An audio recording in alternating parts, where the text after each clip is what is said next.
कंगला साला। क्या करूं इस लाश का। दिल तो कह रहा है ऊपर से उठा के नीचे ही फेंक दूं।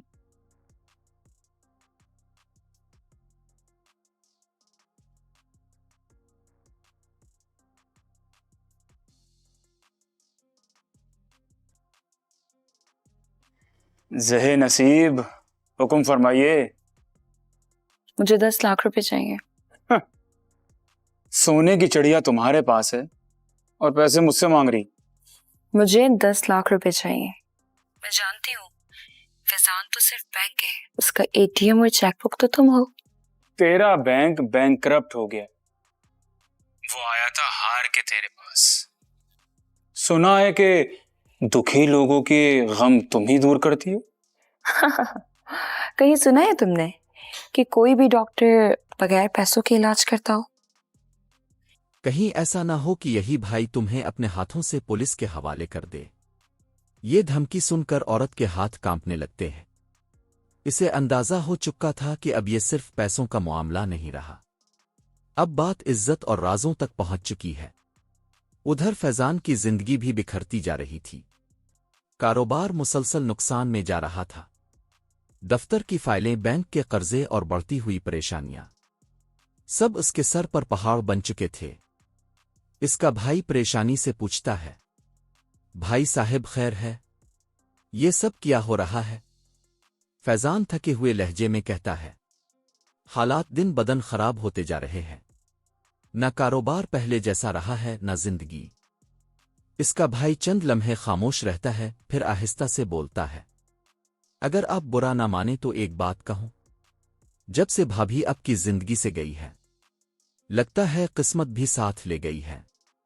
ये सुनकर फैजान के चेहरे पर गुस्सा आ जाता है। वो सख्त लहजे में कहता है, मेरी किस्मत की रोशनी मैंने अपनी मेहनत से बनाई है, मुझे किसी औरत की जरूरत नहीं। लेकिन हकीकत ये थी कि वो अंदर से टूट चुका था। इसका भाई दोबारा कहता है, लोग कहते हैं पैसा औरत के नसीब से आता है। फैजान तल्ख हंसी हंसता है, औरत के नसीब से सिर्फ रुसवाई, बदनामी और धोखा मिलता है।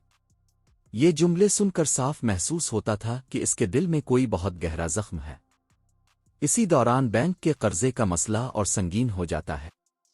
फैजान परेशानी से पूछता है, अब क्या करें? इसका भाई मशवरा देता है। अरसलान भाई और इमरान भाई से बात करते हैं। फैजान मायूसी से सर हिलाता है। वो खुद नौकरी करते हैं, मेरी क्या मदद करेंगे? यानी एक वक्त का कामयाब इंसान आज मुकम्मल तौर पर तन्हा हो चुका था। उधर महरू की जिंदगी भी दर्द से भरी हुई थी। वो अपनी मां के पास बैठी मासूमियत से कहती है, उम्मी, पता है महरू बहुत खुश है कि अब वो अपने बाबा के पास वापस आ गई है। इसकी आंखों में खुशी कम, उदासी ज्यादा थी। वो आहिस्ता से कहती है, मुझे लगता था अब भी मुझे बाबा की तरह भूल जाएंगी। ये सुनकर उसकी मां की आंखें भर आती है। महरू फिर धीमी आवाज में बोलती है, अब ना मैं बाबा से खफा हूं और ना अब से। लेकिन फिर अचानक वो ऐसा जुमला कहती है जो किसी के भी दिल को तोड़ दे, पता है मुझे छोड़कर कौन गया था? अब मां के चेहरे पर खामोश दर्द फैल जाता है।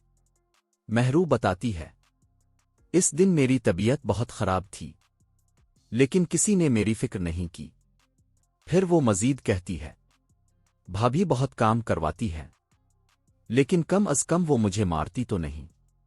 ये सुनकर उसकी मां के दिल पर जैसे छुरी चल जाती है।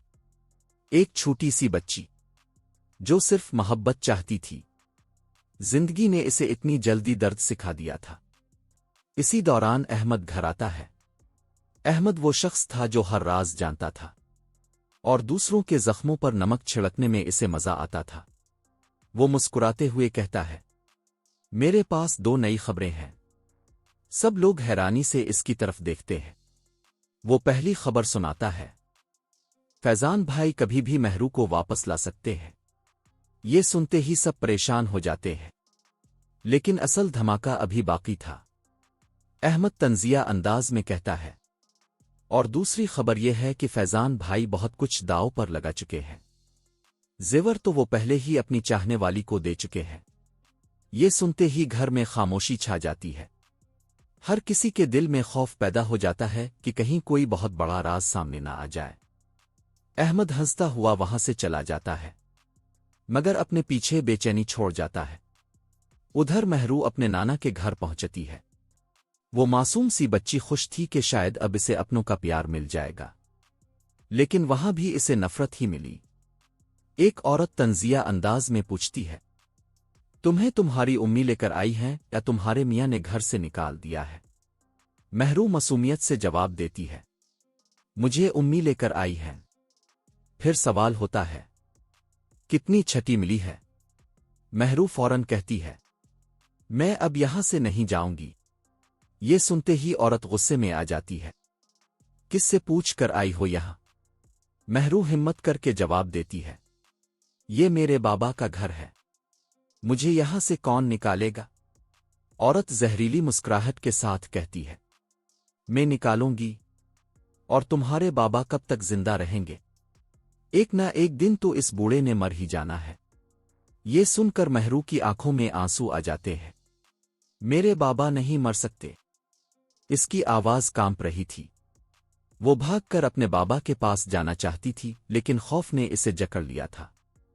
اس دن پہلی بار مہرو کو احساس ہوا کہ دنیا میں ہر رشتہ اپنا نہیں ہوتا۔ کچھ لوگ چہرے پر مسکراہٹ رکھتے ہیں، لیکن دل میں نفرت چھپائے بیٹھے ہوتے ہیں۔ ادھر فیضان رات بھر جاگتا رہتا ہے۔ اس کے ذہن میں ماضی کی تمام باتیں گھوم رہی تھیں۔ اسے احساس ہونے لگا تھا کہ اس نے اپنی انا کی وجہ سے سب کچھ کھو دیا ہے، محبت، گھر، سکون، حتیٰ کہ اپنا کاروبار بھی۔ اور جس عورت نے 1,00,000 روپے مانگے تھے، وہ اب ایک نئی چال چلنے کی تیاری کر رہی تھی۔ اسے پیسے چاہیے تھے، اور وہ ان کے لیے کسی بھی حد تک جا سکتی تھی۔ نصیب بھی سمجھ چکا تھا کہ اگر اس نے وقت پر پیسے نہ دیے تو اس کے راز دنیا کے سامنے آ جائیں گے۔ یعنی ہر کردار اپنے ہی جال میں پھنس چکا تھا۔ کوئی سکون میں نہیں تھا، کوئی خوش نہیں تھا، ہر طرف صرف لالچ، دھوکہ اور خوف تھا۔ لیکن اصل کہانی ابھی باقی تھی، کیونکہ جلد ہی فیضان کو ایک ایسی حقیقت کا پتہ چلنے والا تھا جو اس کی پوری دنیا ہلا دے گی۔ اسے معلوم ہوگا کہ جن لوگوں پر وہ سب سے زیادہ بھروسہ کرتا تھا، اصل میں وہی اس کی تباہی کی وجہ بنے۔ اب دیکھنا یہ تھا، کیا فیضان اپنی بکھری ہوئی زندگی دوبارہ سنبھال پائے گا؟ کیا مہرو کو کبھی سچی محبت اور اپنا گھر مل سکے گا؟ کیا راز ہمیشہ راز رہیں گے؟ سب حقیقتیں ایک دن دنیا کے سامنے آ جائیں گی۔ یہ سب جاننے کے لیے دیکھتے رہیے ڈرامہ نیم۔ اگر آپ کو یہ ویڈیو اچھی لگی ہو تو لائک، شیئر اور سبسکرائب ضرور کریں، اور ملتے ہیں نیکسٹ ایپیسوڈ میں ایک اور زبردست اسٹوری کے ساتھ۔ اللہ حافظ۔